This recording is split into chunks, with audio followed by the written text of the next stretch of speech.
Republic of Ireland 0, England 2. The Lee Carsley era gets off to the perfect start.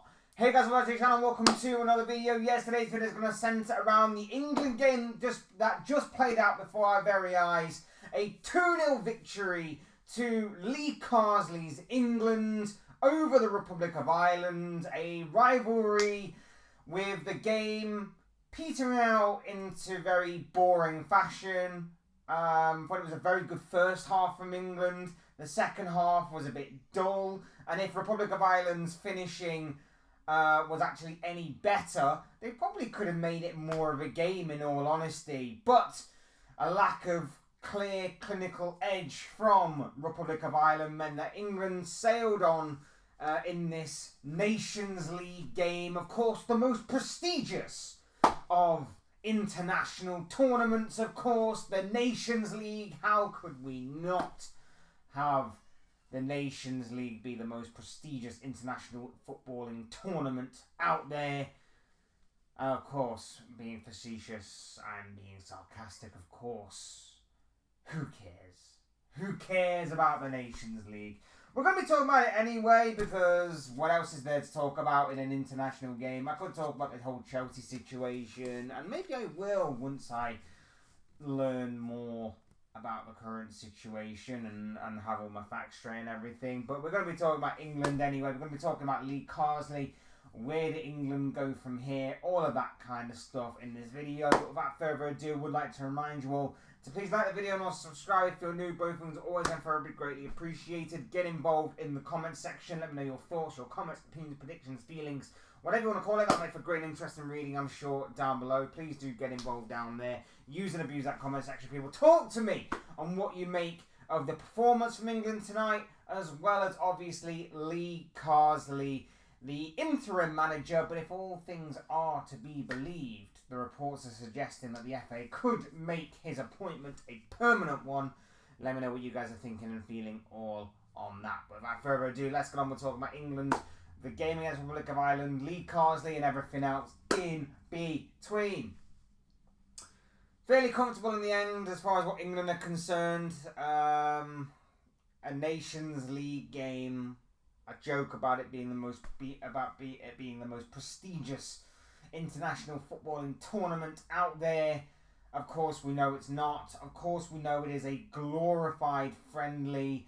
We do not necessarily care about this tournament. It is just obviously something as a bit of a filler between major tournament qualifications and just not having international friendlies, which of course we still do. So what is the point of this competition anyway? Your guess is as good as mine. Please, answers down below in the comments. I'd love to know what you guys think and feel about the Nations League as a whole. Personally, I think it's a massive waste of time. Thank God we're 1 week down. We've got another week to go before club football resumes. Thank God 1 week has gone already. It feels like a lifetime ago since the last round of Premier League fixtures. Cannot wait for club football to resume once again. England 2, Republic of Ireland 0. Ironically, both Declan Rice and Jack Grealish on the score sheet for the Three Lions as Lee Carsley's men get off to the perfect start against a rival in Ireland. England didn't necessarily have it all their own way, but I thought the first half was very good from England's point of view. I thought the likes of Trent Alexander-Arnold, Anthony Gordon, Declan Rice, all were really, really good. I thought that those men in particular were really, really good. Jack Grealish as well, another name to throw out there as well, gets his goal, and I thought all of them played really well, and it was actually a bit more refreshing, a bit more attacking. You would expect it being against Ireland, with all due respect to the Republic of Ireland. The golfing class was obviously there on show and there for all to see. You would expect England to be a bit more on the front foot. You're not really going to get a large... You're not really going to cast judgment too much over the calibre of opposition, the quality of opposition, and of course this kind of game being in the competition it was. England should have wiped the floor with Republic of Ireland regardless of who was managing and regardless of what team they put out. And of course England did that with their first half display. Like I say, Declan Rice rifles home England's first, and after a very good passing move by England, Jack Grealish finishes off that particular move by finding the back of the net to make it 2-0. And like I say, there were some good performances all around in that first half. I thought Trent was really good in pulling the strings, drifting into midfield, really showing for the ball and obviously doing what Trent does best. And I can't praise Lee Carsley enough for actually putting him in his natural position of right back. Who would have thought England's best right back thrives at being at right back? Crazy, right? Like I said, Anthony Gordon was a threat. Who'd have thought that a natural left winger would actually pose a very decent threat being on the left wing? Again, crazy, right? It's not like we didn't need him for the European Championships or anything. No. No, it's fine. Anthony Gordon continues to do Anthony Gordon things. Jack Grealish through the middle was decent as well, like I say. Bukayo Saka was okay down the right-hand side, as we know he can be. Declan Rice gets his goal and is pretty comfortable throughout. I thought England was solid in that first half. And then in the second half, things got very, very sloppy. Everybody that I mentioned suddenly dropped off completely. They seemed to think the game was won. And to be fair, with the way that Ireland were finishing their chances, or the lack of finishing in their chances, should I really say, about the Republic of Ireland team, yeah, it was kind of over, because Ireland did create a few decent half opportunities that, if they'd have had a clinical edge about them in the final third, if they'd have had a bit more composure in the final third, could have actually troubled England going into the final stages of the game. But their quality in finishing was poor. They missed a few decent opportunities. They wasted some half-decent opportunities as well. And in the end, England were comfortable 2-0 winners. It means that Lee Carsley sets off on the perfect start, a dream start, a win, a clean sheet. Nations League looks like it's got off on the right foot on this occasion. And of course, like I say, with this being the first game since England's disappointing end to the European Championship campaign of 2024 in the loss to Spain in the final, yeah, it's a good way to bounce back with a bit of a confidence booster against rivals.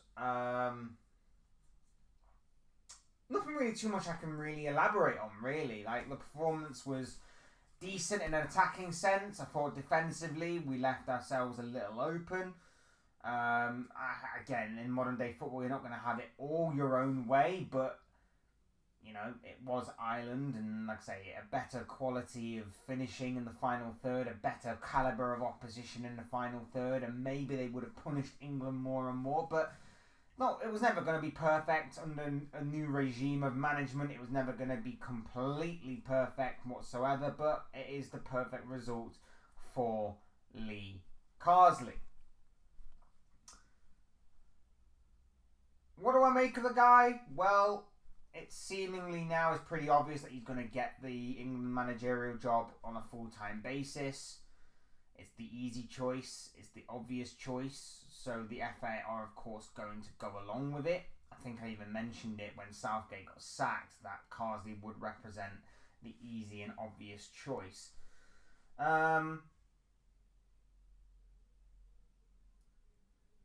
But yeah, it seems like they are heading towards that way. They're just a bit tentative right now, the FA, in pulling the trigger. But I would imagine by the next international break, they probably will announce that Carsley is to become the next permanent England manager.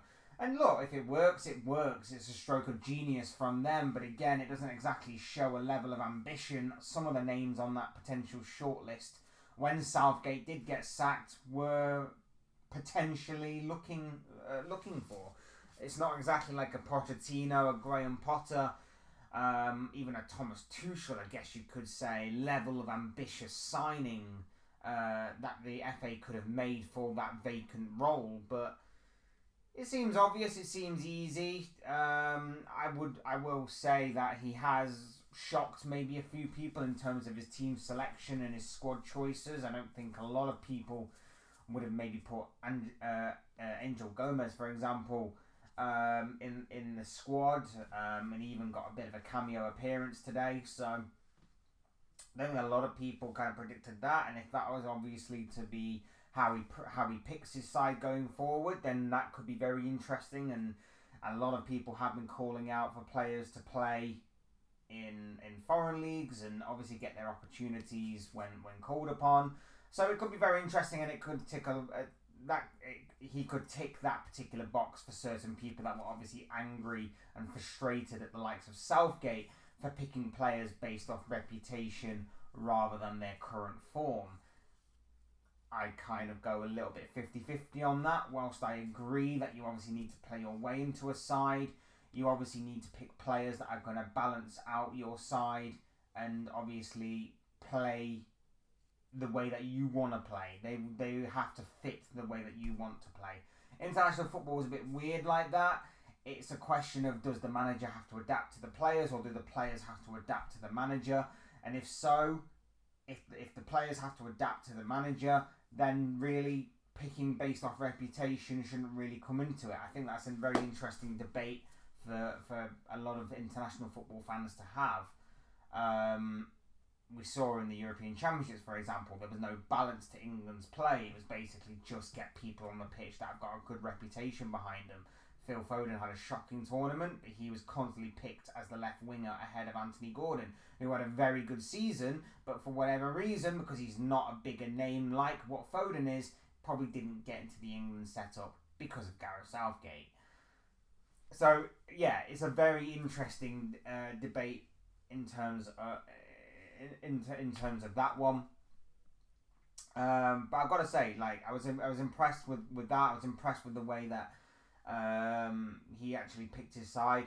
You know, nothing fancy about it. No trying to be too ambitious with it. Not trying to be too crazy with some of his team selection. Didn't try to pick square pegs and round holes. Just went with what is tried and tested. And again, I know it's only Ireland, and I know that England were expected to win nonetheless, but at the same time, Southgate probably would have tried to do a madness. He probably still would have tried to shoehorn about 4 different right backs into different positions. He probably would have tried to have got about 6 different wingers as well into the other positions. So, yeah, it's an interesting one. I think the one I'm really looking forward to seeing how he adapts to is maybe the Harry Kane situation, if he is to get the job on a permanent basis. Kane's great for playing against Ireland because there's no real threat there. He will get chances against that kind of team. But as we saw in the European Championships, maybe the time has come for maybe England to look beyond Harry Kane